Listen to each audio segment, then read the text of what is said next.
Hello bachcho, let's read the question. The question says the macronutrients which is an essential component of all organic compounds yet not obtained by plants from soil is dash. Basically यहाँ पे हम macronutrients की बात कर रहे हैं और हमें बताना है कि कौन सा ऐसा मैक्रोन्यूट्रिएंट है जो है तो बहुत एसेंशियल कंपोनेंट सारे के ऑर्गेनिक कंपाउंड्स का, लेकिन इसको हम सॉइल से नहीं ऑब्टेन करते हैं। ऑप्शंस देख लेते हैं। Option A nitrogen, option B carbon, option C phosphorus, option D magnesium. की कॉन्सेप्ट की बात कर लेते हैं। यहाँ पे हम बात कर रहे हैं अबाउट मैक्रोन्यूट्रिएंट्स। ये टाइप ऑफ न्यूट्रिएंट्स हैं एंड इनकी सबसे इंपॉर्टेंट चीज ये होती है कि होते तो ये भी बहुत एसेंशियल है, ये बहुत एसेंशियल है एंड इनकी जो क्वांटिटी होती है ये बहुत लार्ज अमाउंट में रिक्वायर्ड होती है। मैक्रो नाम से हमें पता चल रहा है लार्ज अमाउंट में ये रिक्वायर्ड होते हैं। ऐसे किस लिए? प्लांट की ग्रोथ और डेवलपमेंट के लिए। अब देख लेते हैं कि कौन से हैं, कैसे हम लोग इन्हें जो न्यूट्रिएंट्स इनको ऑब्टेन करते हैं। नाइट्रोजन की बात करते हैं तो नाइट्रोजन को हम लोग कैसे ऑब्टेन करते हैं? एसेंशियल न्यूट्रिएंट है जो हम प्लांट्स के लिए रिक्वायर करते हैं बहुत ज्यादा अमाउंट में एंड मेनली इसको हम क्या करते हैं, इसको हम लोग सॉइल से एब्जॉर्ब करते हैं डायरेक्टली।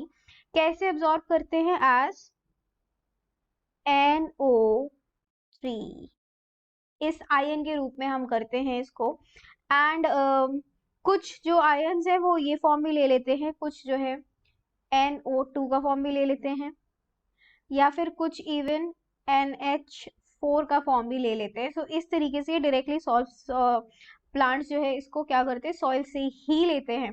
ऑप्शन नंबर बी में कह रहा है कार्बन। कार्बन समझ लेते हैं, कार्बन कहाँ से हमें मिलती है? कार्बन मिलती है CO2 और CO2 कहाँ होती है? CO2 होती है एयर में। तो यहाँ पे सॉइल आंसर हमारा नहीं हो सकता, एयर से मिल रहा है।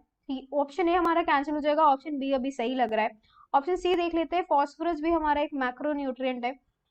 फॉस्फोरस हमें कैसे मिलता है? फॉस्फोरस मिलता है फिर से डायरेक्टली फ्रॉम सॉइल। प्लांट्स इसको ऑब्जॉर्व करते हैं कैसे? In the form of phosphate ions. Phosphate ions के रूप में इसको ऑब्जॉर्व करते हैं डायरेक्टली, या फिर इसको ऐसे भी दोनों में से एक में ऑब्जॉर्व कर सकते हैं, या तो H2PO4 ये आयन हो सकता है या तो HPO4 ये आयन हो सकता है। ठीक है, तो ये वाला ऑप्शन भी कैंसिल हो जाएगा। डी वाला है क्या है? मैग्नीशियम। अब देखते हैं मैग्नीशियम कैसे मिलता है। जब हम मैग्नीशियम की बात करते हैं तो ये भी सॉइल से डायरेक्टली ही मिलता है। यस, और ये कैसे मिलता है? मैग्नीशियम जो है बहुत इंपॉर्टेंट है और ये किस फॉर्म में मिलता है? इस आयन के फॉर्म में इसको जो है सॉइल से डायरेक्टली लिया जाता है। तो ये भी कैंसिल आउट हो गया, तो हमारा जो ऑप्शन बच रहा है वो ऑप्शन नंबर है B. So the final answer for the question is the macronutrient which is essential component of all organic compounds yet not obtained by plants from soil is option number B, carbon. So I hope you have understood the solution. Best of luck.